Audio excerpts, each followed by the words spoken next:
Hello, everyone, and welcome to the Early Music Podcast. In this episode, I speak with Björn Schmelzer, internationally acclaimed multidisciplinary artist, about early music as a revivalist movement, his research in a Sardinian musical association which has passed down a repertoire of liturgical music orally for hundreds of years, and how it affected his outlook on the musical performance of great written works in European music history. Björn is founder and artistic director of Graindelavoix, an Antwerp-based ensemble which describes itself as having a fascination for the voice, the genealogy of vocal repertoires, and their relationships with the effective body, history, and territory. So, are you ready for this? Join me. Our combined strength bring order to the galaxy. Oh, man. And here we go.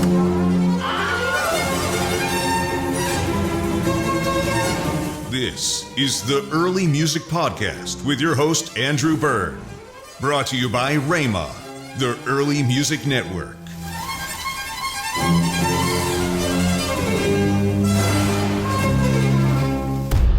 Kawabunga. Episode 8.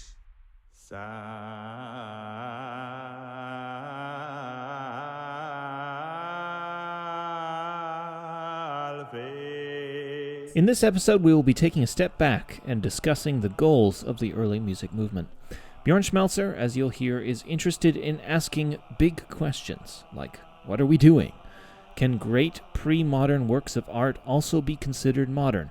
Should performers engage with exceptional works of music which we today recognize as great with the same freedom as artists in other disciplines create and innovate with their respective mediums? He will give us an example of an ongoing traditional music, so to speak, from northern Sardinia, the Confraternità dell'Oratorio di Santa Croce in Castelsardo, but Björn singles them out to help us understand his broader point, that our musical and cultural history is full of contradictions. Oh, and we will hear a bit of the Confraternità singing in this episode, but mostly music from Graindelavoix's recording of the Guillaume de Machaut Messe de Nostre Dame. Björn, can you tell me about early music as a revivalist project?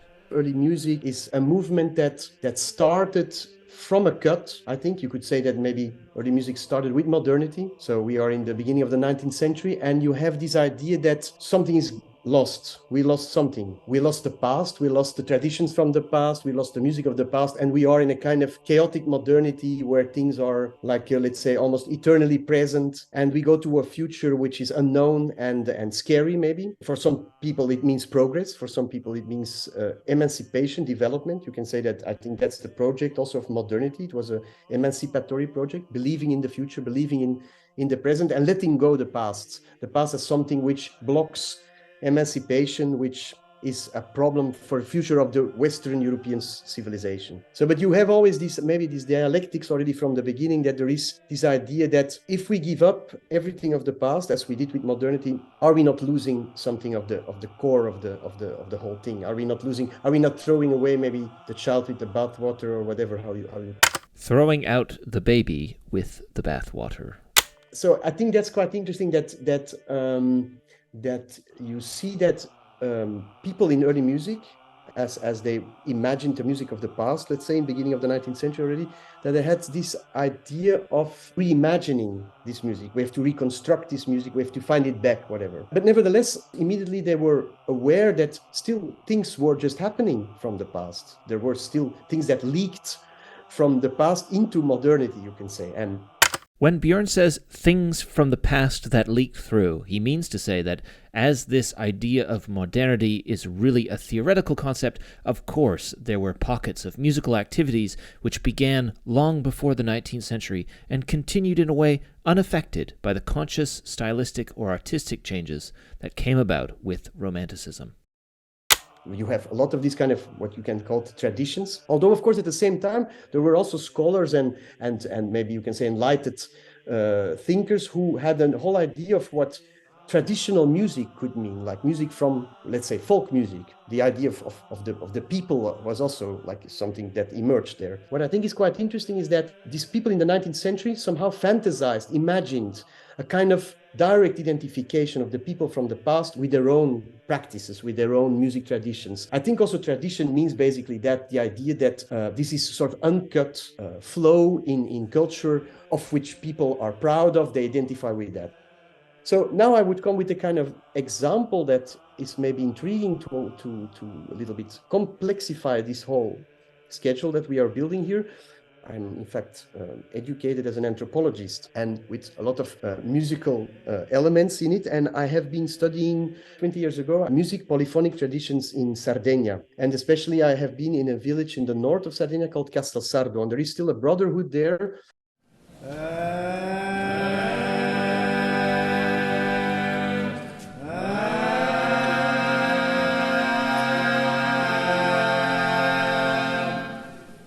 The Confraternità dell'Oratorio di Santa Croce is an association of lay people which has a rich history of musical performance in the area of Castelsardo. The earliest document mentioning the brotherhood dates to 1669, and in reading it, one can surmise that the organization had existed for quite some time before. They perform regularly for events on the liturgical calendar and for occasions such as funerals, processions, and masses. The Brotherhood also hosts and performs in its own organized events. They sing a kind of four-voice, what they call falso bordone. It's a vocal practice. They do it without scores, but of course you could even almost imagine it would be scored. To clarify, by saying that the Confraternità perform without scores, Björn means that the music is passed down orally and is not notated, despite the fact that when listening to a performance, some stylistic elements to the music sound as if they were borrowed from an early European written musical tradition. It sounds just a little bit stranger than what we imagine that these 15th, 16th century compositions look when you look on the paper. There are also parallel movements that would maybe in written traditions would be what they would say forbidden, according to written counterpoint and so on.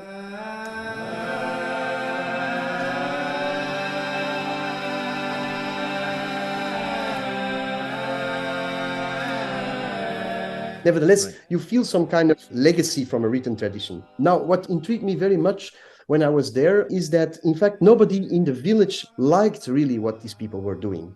So, you can say for a typical traditional practice is quite remarkable, and maybe it's at the same time something that happens much more than we think. It is in fact that the villagers, they were in fact completely detached from the practice of this brotherhood, although this was claimed by ethnomusicologists and anthropologists as being the core, the essence of what these people in that village were doing. And very interesting is also that at the same time, the singers themselves also didn't really understand themselves why they were doing what they were doing. So there was also already a sort of displacement or a detachment towards their own practices. Nevertheless, there was something there, a fascination, maybe also a duty somehow, the feeling that they had to continue this. And so my claim would be that maybe we should revisit a little bit this historical idea that people in the past or people in traditional music are directly belonging what they do. Maybe their practices are often also practices of non-belonging.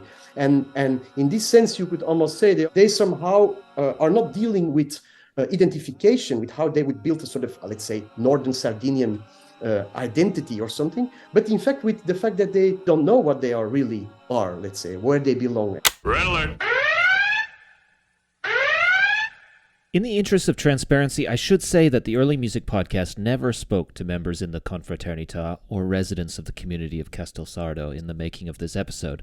I say this because some of Björn's observations of the Confraternità and indeed of Castelsardo's musical heritage are rather surprising, and though they may well have been accurate at the time, today it might be different. Now, maybe the relationship between a community and its traditions, or the motivations of participants in that tradition, don't remain fixed through time. However, this doesn't change Björn's argument that a musical tradition based in a geographical area may not always reflect, represent, or be accepted by the community within that region.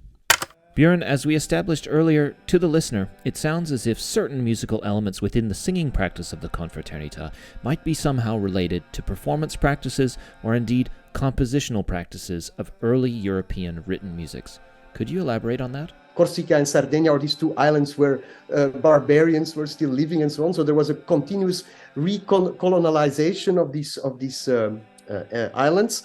And you could imagine that the locals were probably hearing these practices. Maybe they were even forced to learn it themselves, to sing it themselves. But what they did then is, in fact, artistically hijacking these traditions. So they took not at all from themselves. It was not a local Sardinian practice, but they somehow stole it from this clergy and they made it into something of their own. Nevertheless, I would imagine that the split of these repertoires somehow also continued with the practice. So in this sense, you can say they didn't just identify with something essentially of their own, but in doing this practice, they, in a way, at the same time, marked a sort of detachment from what they were forced to do, in a way.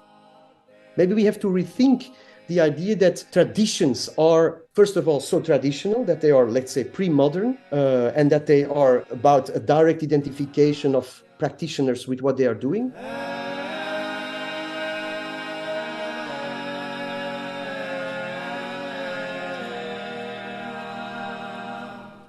Does this conclusion that you've come to apply to your understanding of early music? This has, of course, huge consequences for our own perception of this music, because we are always thinking that we are the ones now today in modernity, in 21st century, the ones that don't know how to do this music. We need to rely on the historical order to tell us through our research, through a close reading of the scores, through trial and error, to do these things, to hope somehow something to revive the voice of the historical order. This could be the composer, this could be a singing practice somewhere.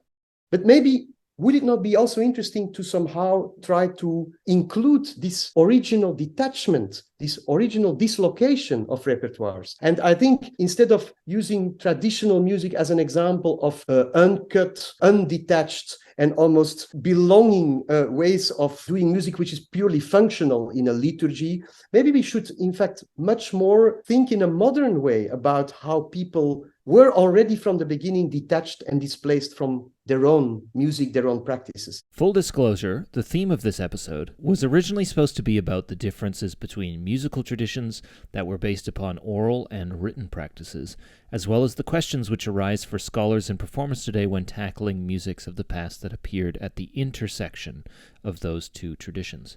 I think there was an assumption that by looking at a certain European traditional music, we would learn something about how a pre-Romantic art music might have been performed. However, what we've gotten so far raises more questions than answers.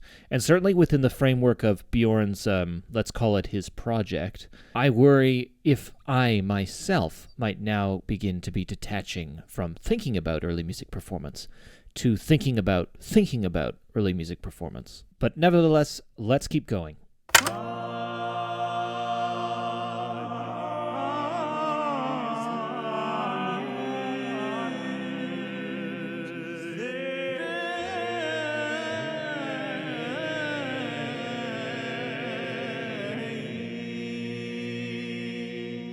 So how do you see the early music movement within this framework, and what would be your project within it?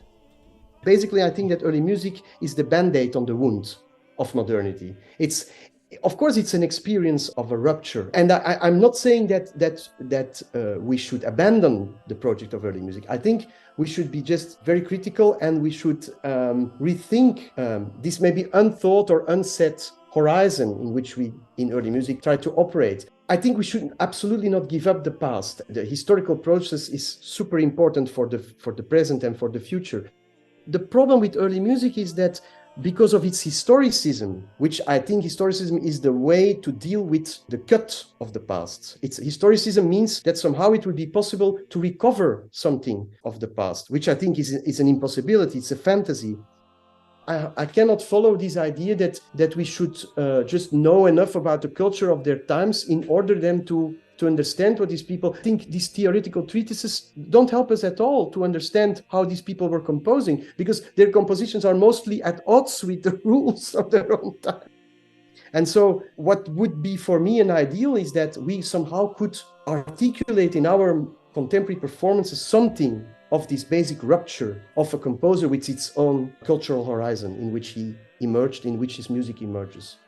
My project would be, let's try to find where these ruptures are, where these contradictions are. Let's find moments where composers articulate something of the impossibility of their own time. I think that's what an artwork in all times is doing. And so let's maybe stop with too much historicizing the otherness of the other and saying, well, music from the 15th century, it's not really art, and so we don't have to negotiate with it as if it would be artworks.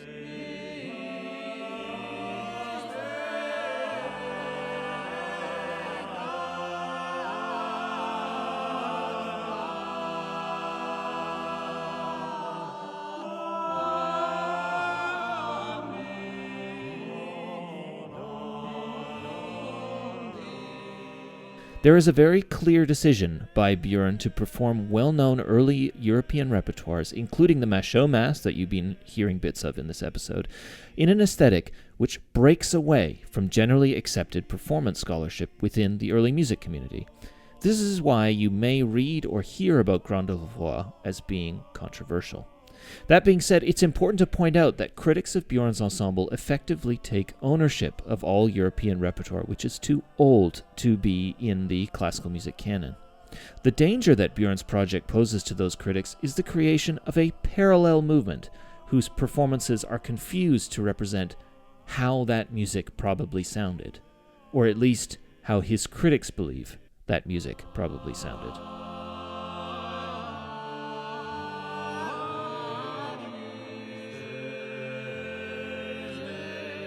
If there is one lesson that we can draw from Björn Schmelzer today, it's that the most important hurdle in the performance of an early music work is the translation of its cultural foreignness into something recognizable that modern audiences are moved by in its reception. And that process, that method of translation, is not something that anyone can be prescriptive about. If you are still listening and you want to read more on this topic, I would suggest reading Bruce Haynes's The End of Early Music, or Richard Truscan's Text and Act, and his The Danger of Music and Other Anti-Utopian Essays.